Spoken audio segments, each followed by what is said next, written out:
Jordan Peterson has this wonderful quote, and it goes a little something like this. Can you imagine yourself in 10 years' time if instead of avoiding the things you know you should do, you actually did them every single day? We get so irate at other people, we get so angry when they bulldoze our boundaries, when they lie to us continually, when we feel like they're not genuinely committed to the relationship. We get so mad at our boss when he continually asks us to work overtime, but never really remunerates us, never sees the work that we're putting in. We get so mad at other people. Maybe it's people who disregard you or don't acknowledge who you are or put you down on a physical, mental, spiritual level. You know those people. You know exactly what I'm talking about. We label them. We call them things like narcissists. We put them in boxes. Yet if we look back, we've always had choice. If you look back to that relationship that was quite awful, and you look back to the first date, there was definitely a sign. There was one little red flag that you ignored. That one little red flag didn't sit well with you. And you felt, I'm not entirely sure if this is the right person for me. Or look back to that job interview where everything went smoothly until you met the boss.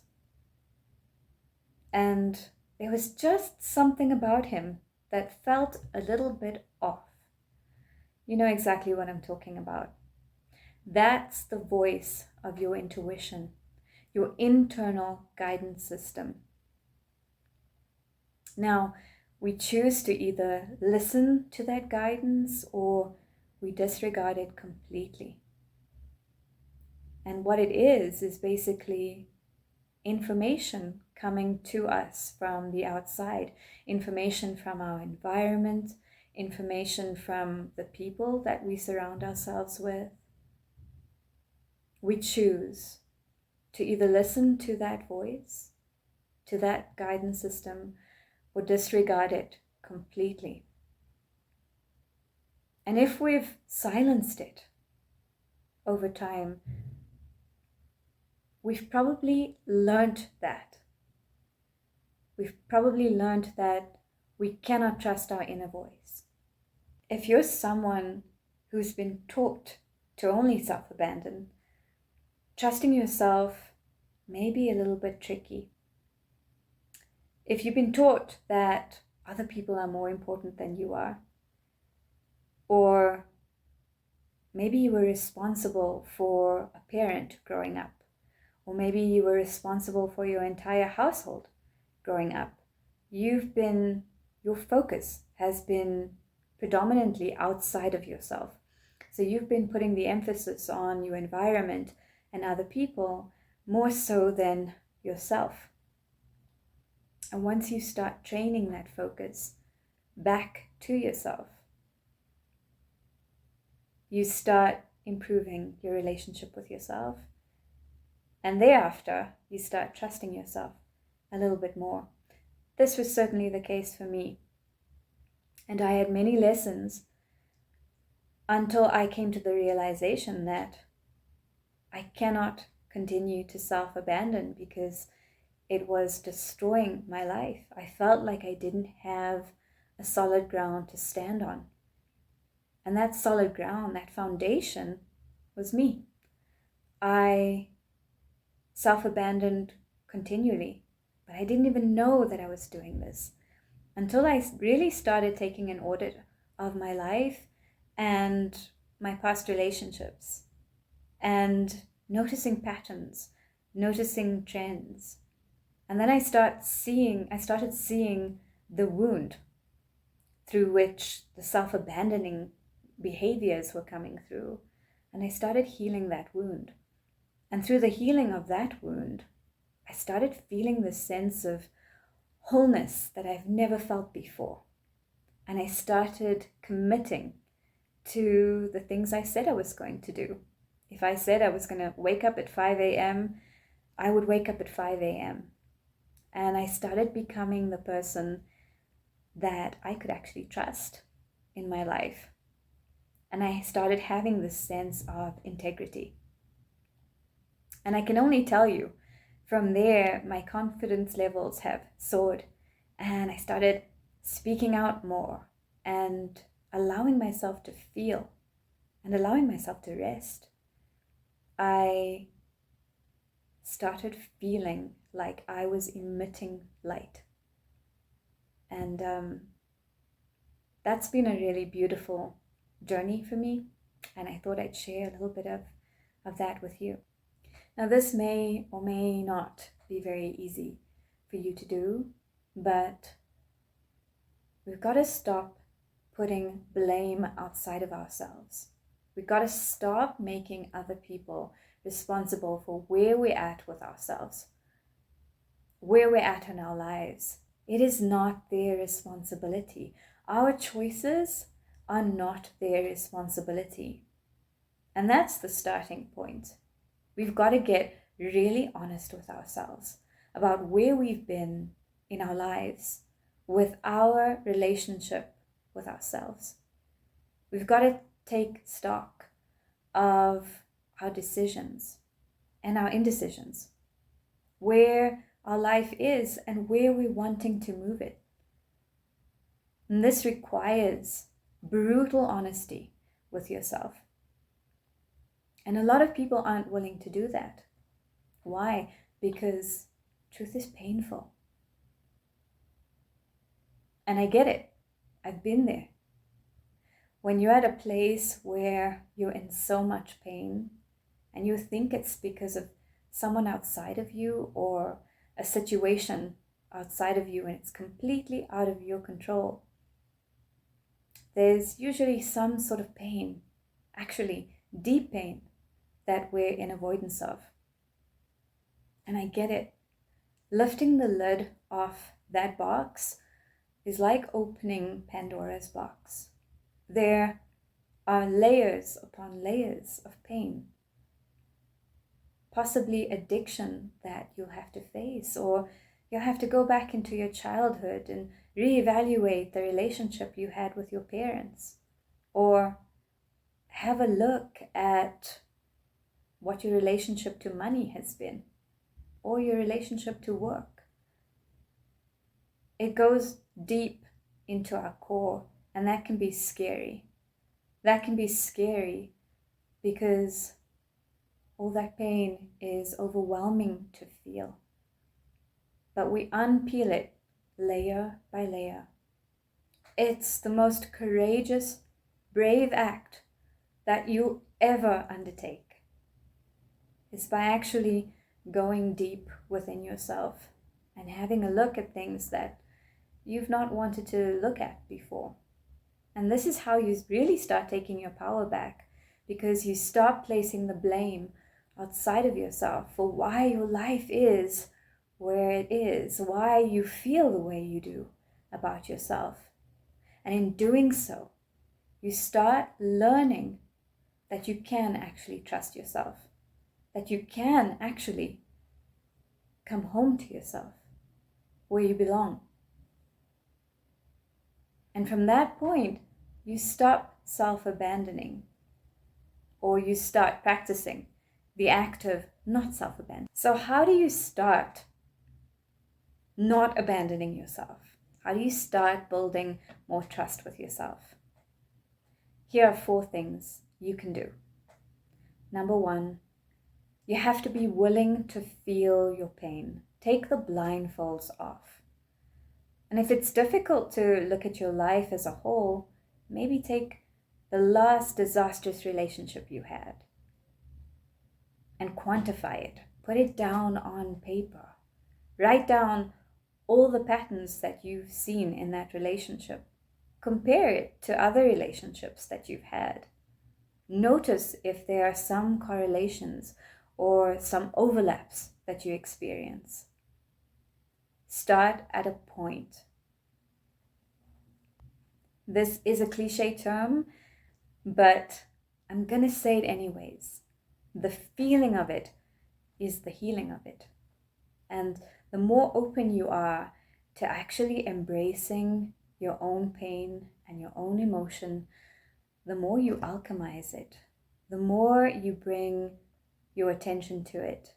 And attention is light, it's awareness. And the more you start building a better relationship to that pain, and therefore building a better relationship to yourself, not holding yourself in a space of judgment for it, but rather embracing it like you would a sad, crying child, a child that's scared. It's no different. You're embracing parts of yourself that you once. Number 2, start nurturing yourself. Now, I'm not talking about bubble baths or spa days or fancy perfumes and shopping sprees. Well, I'm not saying you shouldn't do those things. They're kind of surface level nurturing, but you want to really go deeper into nurturing yourself, nurturing your intense emotions, and allow them to be there, allow them to exist, and be in a state of witnessing. Observe them. Instead of denying them, turn towards them. And what you can do is think about it this way. Emotions exist as sensation in the body. So if you allow yourself to just witness the sensation, you can even bring describing words to it. Maybe it feels intense, like a tightness in your chest or a tightness in your tummy. Maybe it feels like tingles in your hands and feet. Maybe it feels like pressure on your chest. Whatever the sensation, just be in a space of observation. And remember this, your feeling, the sensation is not bigger than you because you're the one observing it. And so if you're the one observing it, it cannot be bigger than you.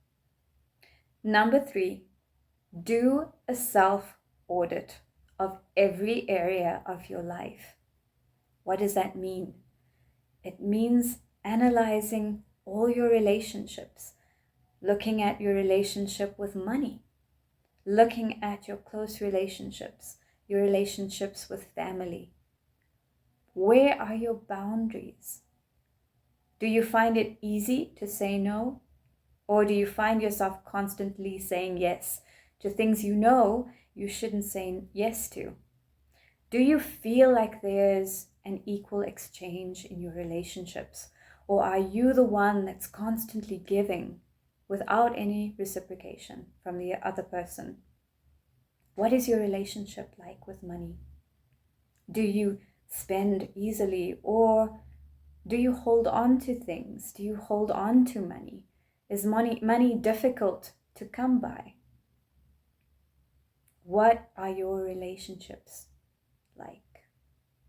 This is going to give you the baseline for where you're at with yourself and with everything else in your life. This is where you start reclaiming pieces of yourself, where you start taking your power back, where you're noticing, oh, actually, I should have said no to this person. Or where you start setting boundaries for yourself, where you start actually looking at what your value set is and how you're going to arrange your life according to that set of values. And number 4, stop breaking promises to yourself. If you made a promise to yourself, that is a commitment that you've made to yourself. How do you feel about people who constantly breaking promises that they made to you? Do you trust those people? Do you find that they have credibility? Of course not. You're not going to trust someone who's continually breaking promises. You're going to think that they're flaky. It's the same with yourself. You're building a relationship to the most important person in your life. That is yourself. So you want to make sure that you're keeping promises to yourself. Even the littlest things. If you say that you're going to take a coffee break or tea break at 4 p.m. and you skip that, you've just broken a promise to yourself. Make promises that you know you can keep, and then keep them. I found this to be an absolute game changer. This is going to change your self-image. It's going to change your self-perception, the way you see yourself. Because if you know that you're being credible with yourself, you're now in self-integrity. And that means that your self-image goes up, that you start trusting yourself. You start leaning in a little bit more. And then you start trusting your own inner voice. Now, you could absolutely choose to stay in the same place with yourself, choosing the same people, choosing the same patterns, choosing the same cycles, having the same quality of life. Or you could really decide that you're someone who's worth commitment. Not necessarily from someone else, but from yourself. Become that person for yourself. I invite you to become the best version of yourself, just for you, because you've decided that you're worth it. I hope you enjoyed this video. All my love to you. Have a good week.